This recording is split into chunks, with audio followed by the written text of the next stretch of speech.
Can you sing that part again? Hard pass. The pettiness. Let's just start the show.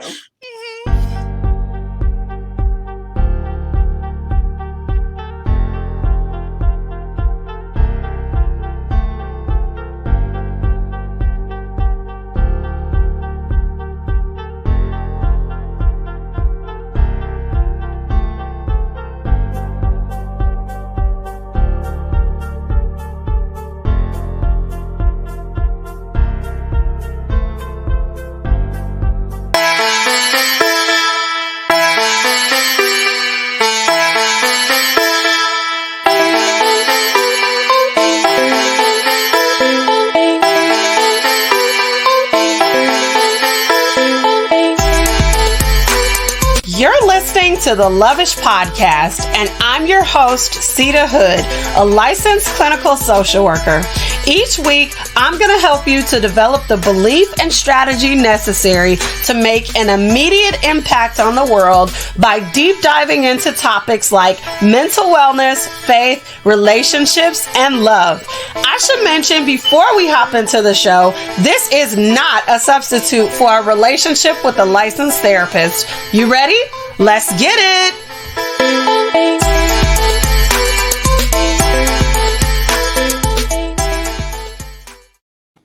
Hello. Welcome back for another episode of the Lovish Podcast. If you are listening to this episode on your favorite listening app, it's another video podcast. And I happen to have a special guest for this episode who is currently looking at me with such admiration. What's happening?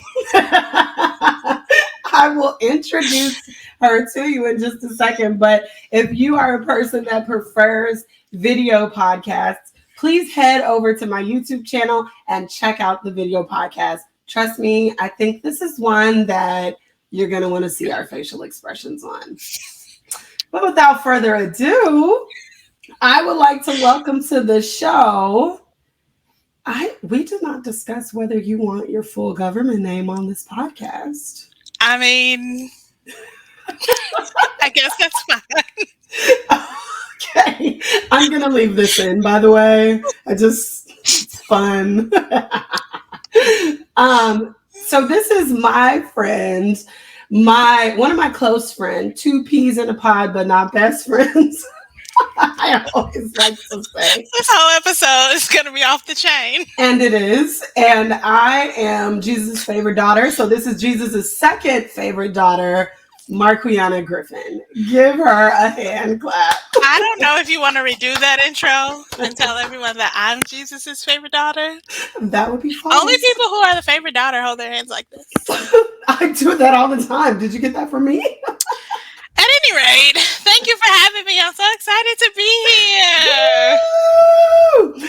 So we are at the point where I wanted to open up the show for guests because, of course, the reason why I started the podcast was to open up the door for authentic conversation.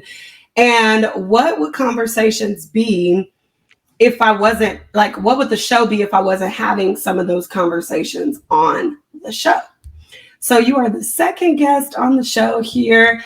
And before we jump into the content of the episode, I don't want to really start by saying how I met you and everything. I want you to tell us about you first. And then I'm going to be like, all right, this the deal, y'all. This the real tea. So tell us about yourself. Okay, thank you for that warm welcome. And for me, Jesus' favorite daughter. My name is Marquianna, as Seeds said. I call her Seeds. I am a Chicago native, hardly home, always repping. I am the second oldest of my mom's 4 kids. I am now officially a 4th year PhD student. Praise the Lord. Hallelujah. Also, shout out to the second kids. We out here repping. We are. We do have the same birth order, and we also have the youngest one is the boy. Exactly. No shade to the rest of the kids, but it's clear when you're the favorite. You're Jesus' favorite, your parents' favorite. just maybe. All right. And I mean, that's pretty much it. I love to read. I love music. I love rollerblading when the weather's nice. I like naps. I like good binge-worthy TV. And I think that's about it. Okay, cool beans.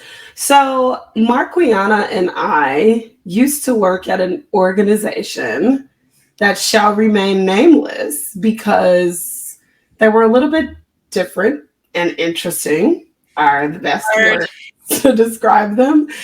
And I think I worked there before you did, right? Mm-hmm. Yeah, so I worked there before she did, and I had this tiny little closet as an office. Like literally, it used to be a storage closet.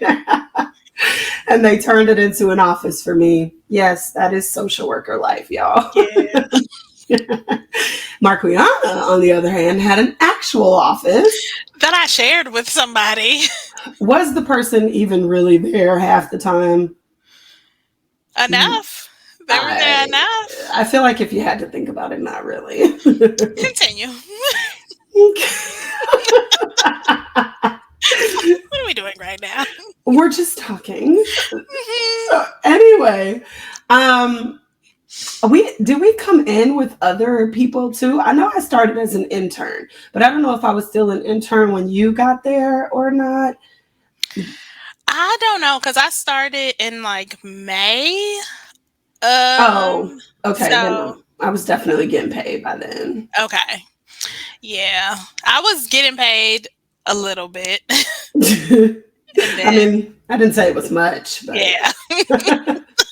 So yeah, you were full time by the time I started. Okay. So Marquianna and I feel like had an instant connection, but I feel like it was a little different than what I personally was accustomed to. Like, Marquianna, you might disagree, but like, I feel like you were very boundary clear from the beginning. And I was like, what? A boundary? She doesn't want to eat lunch with me? What did I do to her? I would agree. I don't even know if I thought about it as boundaries though. I think it was just, I always went into jobs as like, I've been spoiled. So all of my friends, like I have the same group of friends from like elementary school, from high school. So I guess coming into, hater. So I guess coming into like any job, it was like, I didn't come in. It wasn't like, I'm not going to be friends with anybody, but I guess it was kind of like, whatever. It was like, if it happens, then it kind of happens. And it was also like, I don't know, workplaces can be messy and stuff like that. So I'm like one track mind. Like, I'm going to go in, I'm going to do what I'm supposed to do and then leave. So I was a little resistant, a little reticent to it. You're a pretty tight fortress. Like, I was like, does she like me? Does she not like me at one point? And I'm trying to think about the point that changed it for us. Probably TP. There were some other people that we worked with. Seeds is hilarious. So she's going to like muzzle you in and wing you over anyways. But there was some funny stuff happening. It was like mostly Black people, which I love. So there was always like some off the chain stuff happening. Did I come up with that name? Yes, you did. Of course you did. Okay. So guys, obviously we have a lot of inside jokes and we cannot tell this one. This one has to be just, we gotta go to the grave with it. Literally, because if this person, it's just no. So, but there are some other jokes that we can possibly let you in on. But yeah, I think that it was just probably my persistence beyond your fortress walls that was like evident. I mean, because I also feel like we were the youngest people there, with the exception of TP. And we had to work together because we had to sign people up for services. So we had to like kind of figure out each other's schedules and stuff like that, which I completely forgot about that. Yeah, I remember that. And then you ended up tutoring me. Because I was like in math. School. Oh my gosh. I'm sorry. Did I ask you to say what subject? My bad. It's okay. Talk about how I hate math all the time on the show. Okay, so let's jump into this. From my perspective, like I talked about, you are a person with very clear boundaries. You are somebody that is fun and amazing and very powerful woman of God, a very Aw. kind friend, loving, caring. Um, you were part of my wedding, which is always special to I me. sure was. Yeah, you forgot, but I have a picture. Oh, I'll pop it on the screen. Just kidding. Who asked for that?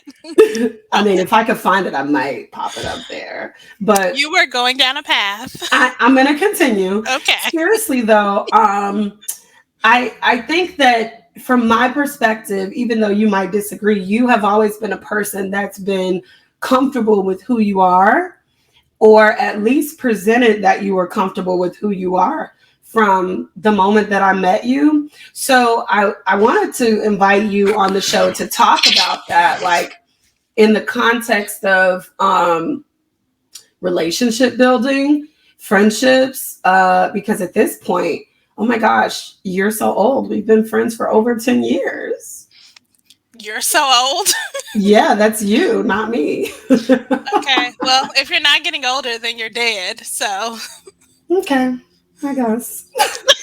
I guess I'll accept the truth. I guess this one time. You're so petty. But my question, what does it mean to be comfortable in your own skin? Okay, so it's funny that you say, like, oh, you strike me as a person who has always been comfortable in your own skin, because I think that's kind of true and also kind of not. And I think it's kind of true because I feel like I've always been kind of, um, excuse me, contrarian in a sense, and not that I'm trying to be, but just like growing up feeling like maybe different from my siblings or different from, friends and things like that. When I was a kid, my idea of fun was like, I'm going to walk to the library and read some books. So I think I was kind of like forced to be comfortable, because if not, then I'm just kind of like, I guess, not really enjoying myself. And I do enjoy my own company, and consistently learning to enjoy being in my own skin. So that part of me feels like, okay, some part of me was always a little different. And I just am like, this is who I am. Excuse me, my old throat is so dry. Is, I guess, like, as I'm aging and maturing and things like that, realizing, and I heard a lot of people say this, like, once you turn 30, you just stop caring about a whole lot of stuff and you start prioritizing certain things, and whatever, doesn't make the cut, you kind of like, it is what it is. And I feel like it's just a natural progression for most people, if you're lucky, that as you get older, then you get more, you start feeling more comfortable with yourself. And then one of the things that I thought about was, I have a friend, we're in the same department, and she was on the job market. And so I asked her how her interview went, and she said, well, I was myself, so I feel good about it. And that little simple statement to me was like, that's something that we should all carry with us. Like, wherever we go, show up fully as Mm. yourself. And some people are going to love it, some people won't. And I mean, I say show up fully with as yourself, with the caveat knowing that not everybody should get 100% access to you, but you should always be authentic. And for me, that, means little things like, I was listening to Simone Sanders. I think that's her name. She was really active with Bernie Sanders' campaign, and also with Joe Biden's campaign. And she was talking about, like, even the professional voice. And she's like, why do we feel like we need to change our voice? Now, granted, I'm not going to say the same ratchet off the chain stuff at work that I'm going to say with my Oh, we know. friends. Anyways, so even just like, like your voice, the way that your voice sounds, we feel like, oh, I gotta, change my voice in these settings and things like that. So I think it's just those little things that as you get older, you're just like, why am I doing this? Why am I putting on a show? It's exhausting sometimes. So So I heard several different things. What you hear, girl? One, I heard, I'm different. Yeah, I'm different. Pull up to the scene with my syllabus. That's what I heard. And then I was like, and we're going to pause here and have a word from our sponsor for this episode. When are you going to stop pretending like you're Superwoman?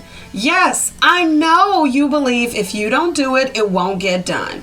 Take a deep breath and pause with me for a moment here. You're doing too much. You know it and I know it. Let's stop pretending and get you some relief starting today.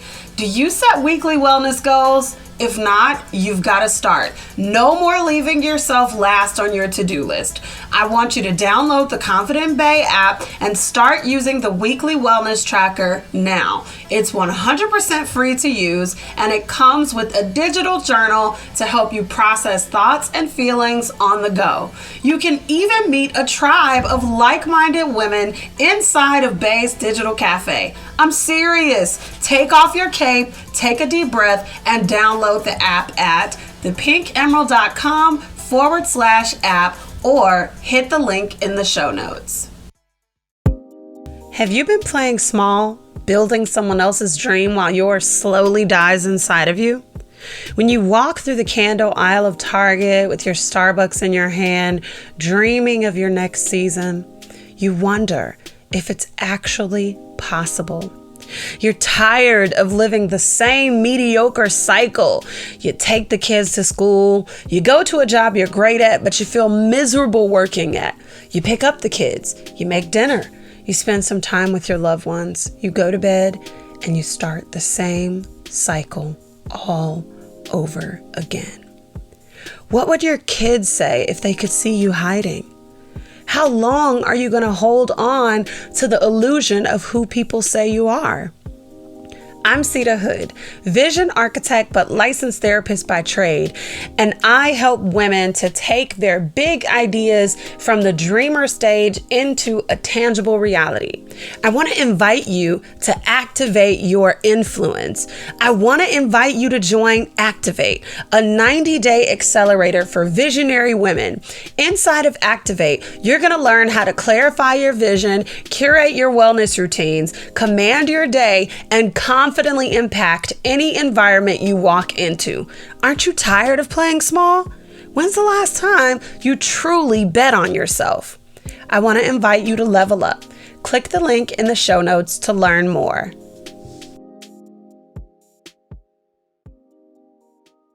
Okay, so this is like when you get in your 30s and then blah, blah, blah. I'm pretty sure you accepted yourself before you got in your 30s. Like, we were not 30s when we met, and the acceptance was headstrong in that period. So there's that. Is this the part where you call out people on your show? No. You actually, right now, I don't know if I've ever been like this loose on the show. Loosey goosey. Yeah, it's I'm like, y'all, this is for sure an episode for the people, because I'm one of those people that be like, Lovish podcast and blah, blah, blah, blah, blah, you know, and I Professional voice.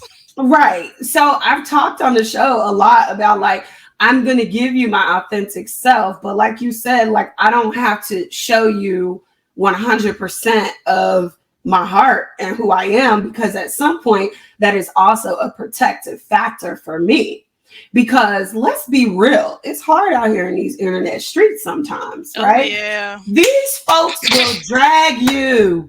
They will drag you. And I know that the day is going to come where I'm going to have to be okay with somebody dragging me on something that I said or did, you know. So I'm just trying to build up, you know, the confidence, the fortitude that you have.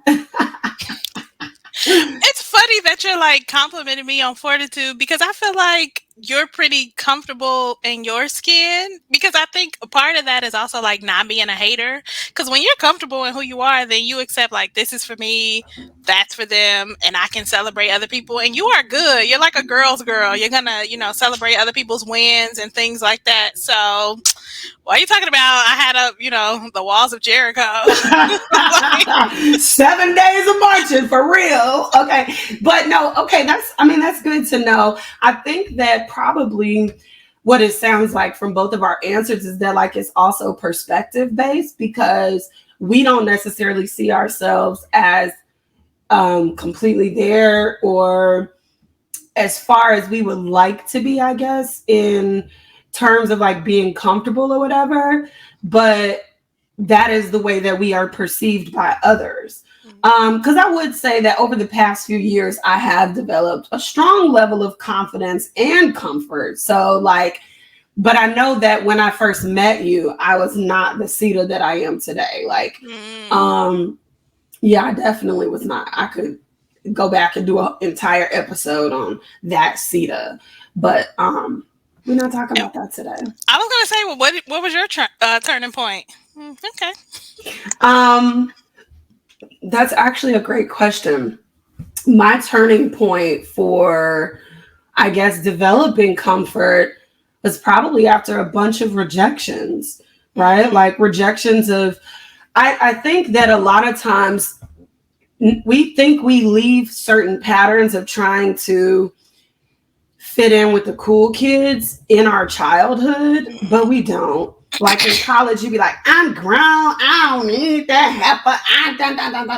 And then you'd be low key like, so what she say about me when I wasn't there? Like, Yep. And then you try and, oh, well, if Jessica had these pants, then I'm gonna go get these pants because they weren't given, And those are like the little ways that we change parts of ourselves to fit the mold. So I was laughing when you said that, excuse me, your idea of fun was walking to the library and reading books, because that's what I did too. Right. Like I actually volunteered at the library after school in high school. Oh no. I did. And I would get a bunch of books, like super nerd, no shame. No judgment. Here. Oh, I know. I mean, I was judging you a little bit on the inside. Yeah, I know. It's okay. You felt like you had to say no judgment because you're on the show. No doubt. It's like volunteering at the library after school. That's a step too far for me. Okay. Recover. Okay. Anyway, ma'am, for your information, the library was lit. Was it? Filled with literature. Literally. It was literally lit? Yes, it was. But anyway, I used to do that and then come home and read my books. Like, I think that really learning about like categorizing books and all that other stuff, like you do not look at me with that face, because you like to do your little silly numbers and your Excel sheets. I like to organize books and other things. That's why I said no judgment. Minimal judgment. Anywho, I guess in high school there was a certain level of comfort because I was also in theater. So like really... Oh, yeah. Is there something you'd like to say? No. That did come off like, woo. No, I was thinking like, you have to be a really like comfortable person, because they always like make fun of kids and say theater kids are weird and stuff. So, but would you believe that I was still like pretty known in school? Like the captain of the football team was my boyfriend. So like, is this a sitcom from the 90s? No, but I'm just saying, like I say that to say that I guess I was comfortable on some level with being my authentic self, because I was in theater. Listen, how I be showing up and acting a fool in our friendship, or even if a person happens to see me like at an event and I'm acting a fool, that's how I was acting when I was acting in shows. I brought my full self. So being at the library, the theater, but still being like, yes, I'm me and dope enough to date the captain of the football team, And to be clear, it does not matter that he was the captain of the football team. Like, I mean, he was cute, but, and positions meant nothing to me. Like, I dated him because I thought he was cute, right? But I say that because just because I was in those roles or honoring who I was of like being a library kid, being a theater kid, whatever, it didn't mean that I also was not seen or my presence was not known in this school. So after a series of like rejections and friendships, because I do feel like even though I was comfortable, there were still parts of me that I changed to fit the mold when I wasn't really, I guess, aware, like consciously aware of that. And so after all of those rejections, it was like, okay, girl, what's the deal? What you gonna do with yourself, So that actually leads me into the next question. When do you think you became comfortable with who you are? Like you said, it was kind of like always there, but then you kind of hinted around, well, I think after 30, even though I said it was before that, but this is your interview. Right. I was like, here you are answering my question.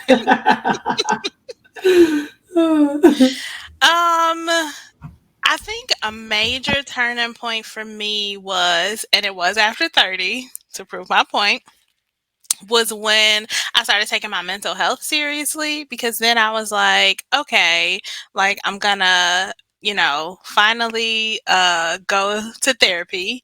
And I don't know if you remember this, but I started going, like I went for like a routine annual checkup or whatever with my primary care provider.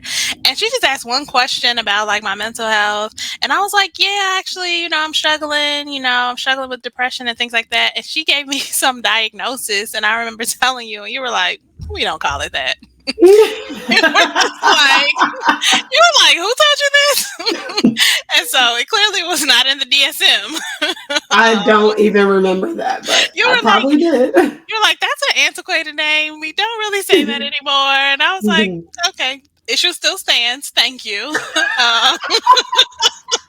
Well, I hope I gave you some advice for moving forward. You did. Okay. But you're playing her like, leave it to the professionals. I probably didn't know it came from the doctor. You did, but okay. Nice try. Okay. This is the problem with having friends on the show. Who told you to put all my business out in the street? If we're not being authentic, then who are we being? Facts. Carry on. Thank you. But anyways, I started going to therapy. I was like, okay, I knew I had been dealing with depression for like years and years, but I was like, okay, I'm finally gonna, go to therapy and work on myself, blah, blah, blah, blah, blah. And I think what happened during that time is whenever you're like working on self-improvement, again, that just becomes a priority. And it made me, whether I consciously did it or unconsciously did it, consider like relationships in my life and friendships and familial relationships and my job and things like that. Yeah, it just makes you take inventory of everything. And then I was just like, I never had a problem really saying no. Don't you say nothing. And I know that. But carry on. I said, don't you say anything. Anyways, but I became even more comfortable with it because now, ever since then and now, I'm literally like, my mental health is the most important thing. If it's going to cost me my peace, my mental health is too expensive. I cannot afford it. And so I think that also made me more comfortable because that's the priority now. I'm not going to fake smile places. Ooh. I'm not going, like, if I know I'm going to go somewhere and feel bad about myself or feel miserable, I'm just not going to show up. And I think a lot of times, and I hear people say it, that like they talk about the things they do as if they have to do it. And I think we talk ourselves into certain stuff like, I have to do this thing. And it's like, you really don't. I mean, now some things you're going to have to do. Like, don't go quitting your job and being poor and broke or anything like that. Because some people do that. For protecting their peace. Yeah, they do. And I'm like, that's a different level. Because now you have no Two financial things. peace. I have So, two things going on. Yeah. maybe more if you get evicted. Hello. So yeah, just for me, I'm just like, no, I just no full sentence for certain things, and I just need to have joy and peace in my life, and everything else kind of, flows from there. And once I got comfortable with like talking about it, like therapy gives you the language to kind of put to how you're feeling and what you're going through, then I felt even more comfortable in my skin. So I love that. What comes to mind for me that I would love for you to kind of clarify a little bit is how people say, like, I'm protecting my peace and my energy. And people on the show have heard me be like, I haven't dragged a specific person on protecting my peace and my energy and everything, but I've talked about that on the show. And I do believe in protecting your peace, but I feel like I almost said something. People okay. take it too far. What do Some you people mean? take it too far. I mean, um, we'll say things like we'll use protecting my peace as an excuse for not confronting some stuff in relationships that we really need to confront. So I guess, can you speak to the boundary there or thoughts around that? Like getting, I guess, really clear about how to define the difference between cutoff culture and I'm protecting my peace, but you really being toxic. Ooh, that's a really good question. I think Thank for you. okay, just relishing that compliment. I think for me, I mean, I think when okay, there's a couple things. None of us are perfect, and I think part Unpack of it. Go ahead okay, and unpack it, sis, because I just feel like you're about to preach. none of us are perfect, and I feel like part of that comes from being aware and knowing that just like people cross the line with you or people have said reckless things to you, that you've also probably crossed the line with people and said reckless things to people. And when you're aware of that, then you're more prone to give people grace. And I think it's just about using wisdom to know, like, okay, I've extended grace, but now this is harmful to me or harmful to us, or this is like become a toxic relationship. And the thing is one of my friends, she jokes and says I have the gift of goodbye because I will I be love like, that. go ahead on. But when you care about people, you can't, and when you're mature, you just can't cut people off. So it's just about using wisdom to determine, like, I guess, where to draw the line. And then there's some situations where there's people in your life where you create a boundary and you don't completely cut them off, but you realize, okay, like maybe I have to like love you from over there, and maybe I just talk to you a little less frequently and things like that. So yeah, did I answer your question? I feel like I was Yeah, just yeah, no, you did. And I really actually feel like, to be fair, I've said this on the show before, like, no, you get to a certain level of maturity and you don't just like simply cut people off, but that doesn't mean that you will never cut somebody off. mhm. Like, you just have to be intentional about it, like making sure that it's coming from a place that is I really want to just say authentic and intentional for you. Like, not necessarily just to be doing it or just to be avoidant or just to be mean or rude or whatever.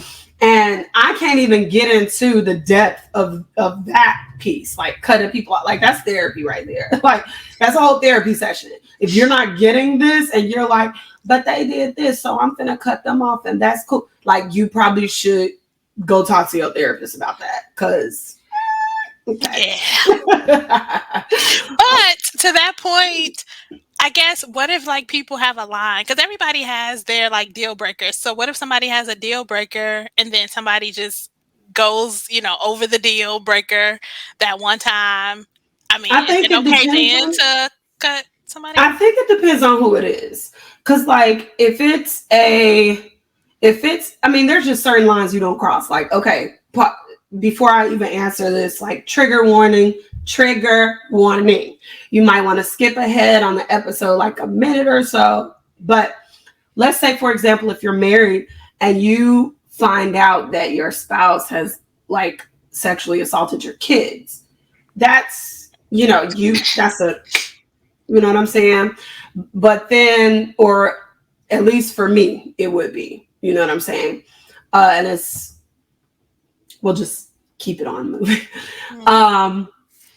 And now let's say a different situation. If I say something that, I can't really think of an extreme example right now, but let's just say money management. If you feel like it is not okay for your spouse to keep quitting jobs repeatedly, that's a boundary for you, and they do it. So now that's up to you to determine if that's the point where you leave the relationship or cut things off. So I think it depends on what the action is, who the person is doing it. You know what I'm saying? Because like, there's a difference. There's levels to this ish. All right. That concludes your TED Talk. I mean, really quickly. So what are some challenges that you faced while you were learning to be your authentic self? I think the most recent, most prevalent one is kind of, I guess, like imposter syndrome, which started when I started my PhD program. And I know it's not unique to me because we enter as a cohort, and I've heard some other people in my cohort and in other cohorts talk about it. But to be completely honest, I guess it was like I always kind of put worth in like my work and career and education and stuff like that. Thank you. Right. So we're going to be off the chain the whole time. The whole time. I love it. And so coming in, and just like a little background about my experience, I'm like a much older student than people in my cohort. So many of them are coming from undergrad. So we're just at completely different points in our life. And I think what also contributed to it is that I'm in sociology. And I had never taken a sociology class. And I know some people are like, sis, what you doing? It's working. I'm in year 4. So I made it. But let me verify. I think a lot of them came in with just like even a certain language or a certain vocabulary. And I'm like learning everything from scratch, but we're all matriculating through the program at the same time. And for people who don't know what imposter syndrome is, it's just like doubting your abilities and kind of feeling like a fraud. And I was just kind of like questioning, like, okay, I know I got in, so obviously I belong here, but it's just this weird space of completely leaving my career to like start school again. And it was just that was a beast move, like completely a beast. I was like, nah, wait, you doing what now? A lot of people were. They were like, but you ain't gonna have no job. They were just like, it didn't make sense. It still is making sense to me slowly, but yeah. Well, I was more so tripping on the fact that you wouldn't be here anymore. Like the no job thing, okay, fine. You're rich already. So like, Interesting. Embrace it. You must be speaking about future me. By faith. Okay, we're not going to get into the $58 bra, okay? I already told you, and I told Mimi this the other day too, that when Mimi, like she promised, starts taking care of me, and she was like, what? Then we'll get your bra. And she's never going to take care of me, So that's a little backstory here, because what I just heard out of your mouth literally seconds ago was a lie, because you're going to buy that bra. So... What this sounds like you're threatening me in public and on a public forum. I'm not threatening you. I'm going. Just because you change your voice, I'm not threatening you. Make it sound nicer. You literally just did. This is a conversation we had, and I'm trying to include the people so they know. Go ahead. When we were younger, and I was more broke, you were rich. I mean, you were like several tax brackets above me. we were having a conversation and I was like, sis, these bras getting expensive. You were like, I know. And then I said, you got all that money over there, buy your girl a bra. And you did say yes. So to be on this podcast telling me that you will never buy me a bra, Jesus, your kids down here lying, Lord. First of all, the way that you even tell the story was buy your girl a bra. Like, you like tried to bring out your South Side and really like intimidate me into doing this thing. I remember it differently. Okay, tell me what if you have the recording, then we can just clear this up. But you don't. Phone. You don't. Oh my God, you should be a politician. Because you're out here making promises to the people and then publicly denying your promises. Perfect politician. I am a person of integrity, I'll have you know, okay? Uh-huh. So those are the challenges that you faced. Okay. Mm-hmm. All right. Okay. Yes. Thank you for sharing. Uh-huh. Thank you so much for tuning into this week's episode. If you want to catch part 2 of this episode, please be sure to join us next week.